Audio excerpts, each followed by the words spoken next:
Ladies and gentlemen, you're watching the English news of Binh Phuoc radio, television station and newspaper. And with you, with the latest news for today. Danish Embassy companies explore investment opportunities in Binh Phuoc, maintaining water supplies during drought. ADB maintains 6% growth forecast for Vietnam's economy. A delegation from the Danish Embassy and Danish companies held a working session with the management board of Binh Phuoc Economic Trust recently to learn about the province's investment attraction policies.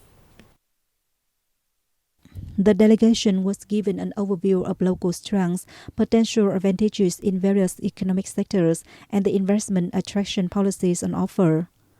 The March Mixed Group introduced their business sectors and activities.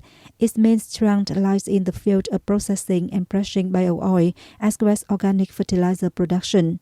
In addition to learning about the province policies for FDI enterprises in the cashew processing industry and products from cashew nuts, the group and the delegation also exchanged views and explored investment opportunities and the local labor market, as well as the opportunities and challenges in attracting foreign investment. According to March Mixed Group, its field of activity aligns with the potential advantages in the cashew processing industry in Binh Phuoc province. These exchanges showed that both sides meet the necessary conditions for investment cooperation. The two sides will continue to deepen discussions to work towards investment cooperation. Ensuring that residents do not lack household water and developing detailed scenario for each planted area to have solutions to mitigate drought during the 2023 to 2024 dry season were two requests made by Deputy Director of the Irrigation Department at the Ministry of Agriculture and Rural Development, Nguyễn Khanh, during a working session with the Department of Agriculture and Rural Development of Binh Phuoc Province. As of April 10, drought has struck 8 out of 11 districts, towns and cities in Binh Phuoc province, affecting 9,114 hectares of crops. There are 1,910 households in the province now experiencing a shortage of household water. Water levels in most reservoirs, dams and irrigation works have fallen by 32% to 45%. However, thanks to drought prevention measures, each case of water shortage has been promptly resolved and cropped areas have been irrigated. Deputy Director Khánh expressed his appreciation of the drought prevention measures undertaken in Binh Phuoc province for this year's dry season.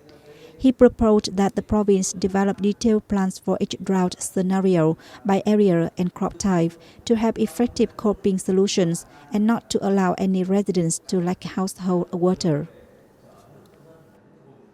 At an online conference to review the implementation of Resolution number 6 during the first quarter of 2024 on April 11, the Provincial Task Force on the matter launched the four-cover peak period around the province. The peak periods will last for 90 days, from April 4th to July 3rd, and will be implemented simultaneously around the province, from the provincial to grassroots levels. The targets are to achieve 100% completion of issuing ID cards to citizens born before July 2010 who are eligible for first-time issuance, and 80% of citizens facing difficulties with document retrieval, and strive to have 90% of the adult population in possession of a 4G smartphone and over 50% of the adult population to use registered SIM cards with integrated digital signatures. To implement the four-cover peak period, the Provincial Task Force will mobilize the involvement of the entire political system from the provincial to grassroots levels, with the core being the police force, the community digital technology teams at the commune, village, hamlet, and neighborhood level, along with mass organizations, associations, and enterprises in the telecommunications sector throughout Binh Phuoc province. The focus will be on mobilizing resources and engaging the entire political system to accelerate the progress of achieving the four cover goals.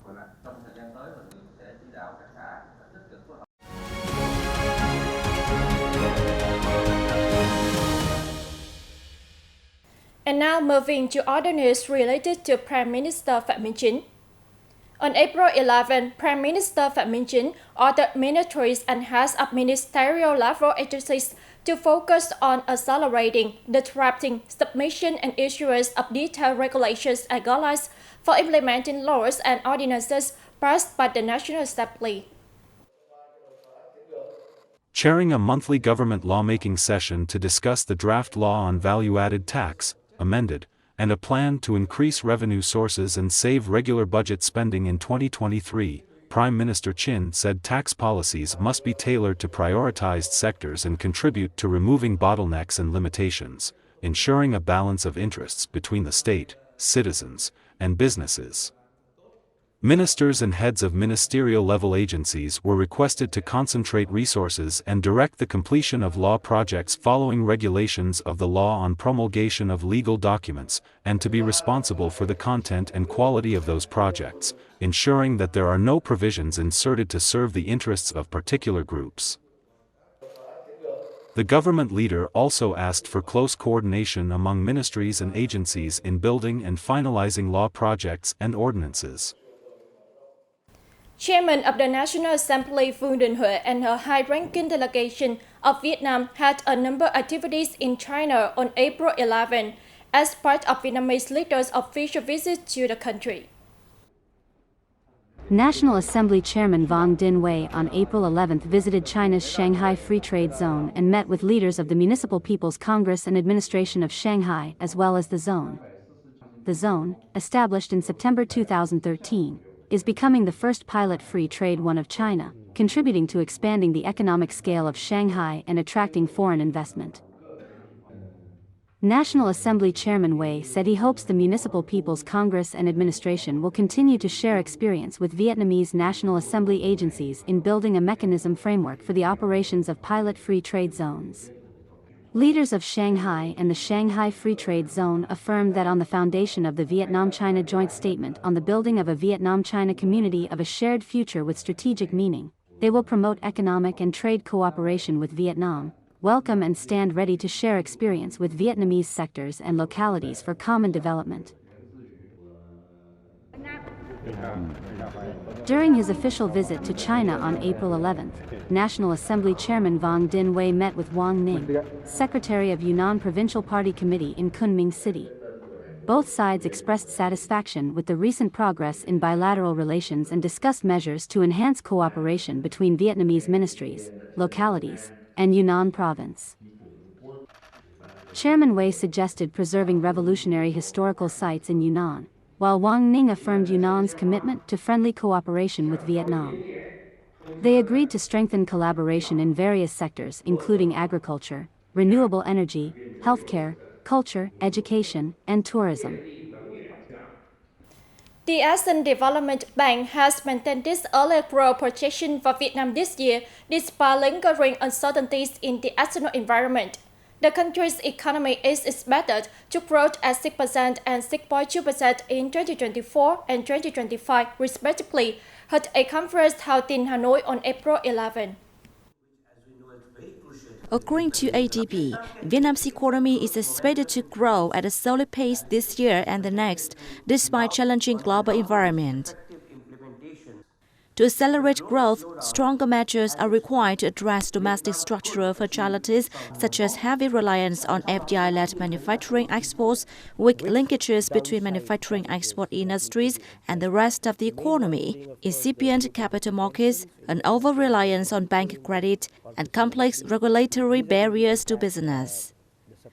Public investment remains a catalyst for Vietnam's economic growth, so its effective implementation is crucial. Although the government has applied various measures to expedite public investment and enhance effective execution, more systematic measures are required to improve legal and regulatory processes and reduce constraints on efficient delivery. The military-run telecom service provider Viettel and the Vietnam Post and Telecommunications Group have recently won Vietnam's first successful auctions for 5G spectrum licenses. In March, Viettel secured the rights to utilize the B1 band, 2,500 to 2,600 MHz, for the next 15 years following a competitive bidding process that lasted for 24 rounds. The B1 band's versatility allows it to support both 4G and 5G networks. The VNPT emerged as the winner for the C2 band after 17 rounds of bidding. The C2 band is well suited for deploying the most advanced 5G network capabilities currently available. These auctions have marked the first successful spectrum allocation in Vietnam's radio frequency field in 15 years. And that's it for this edition of BPTV News. Thank you very much for watching and see you next time.